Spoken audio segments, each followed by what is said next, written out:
Մայրիկն ու հայրիկը հաճախ էին ամառային արձակուրդներին իրենց որդուն տանում տատիկի մոտ։ Երբ նա մեծացավ, ասաց ծնողներին. «Ես արդեն մեծ եմ, իսկ դուք ինձ հետ փոքրի նման եք վարվում։ Ես ինքս էլ կարող եմ միայնակ տատիկի մոտ գնալ»։ Կարճատև քննարկումներից հետո ծնողները համաձայնեցին։ Ահա նրանք կանգնած են հարթակի վրա և վերջին խորհուրդներն են տալիս,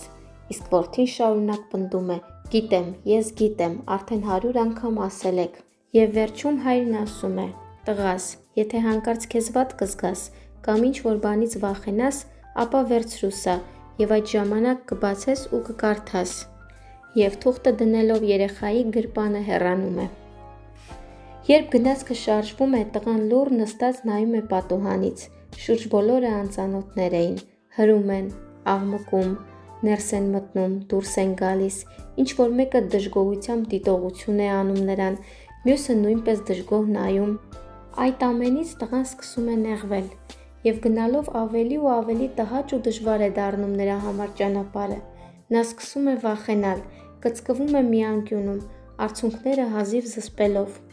Այդ ժամանակ հիշում է, որ հայրը գրպանում ինչ-որ բան դրեց և ասաց. «Կբացես, երբ նեղված ու վախեցած լինես»։ Նա լացակումած աչքերով և դողացող ձեռքերով բացում է թուղթը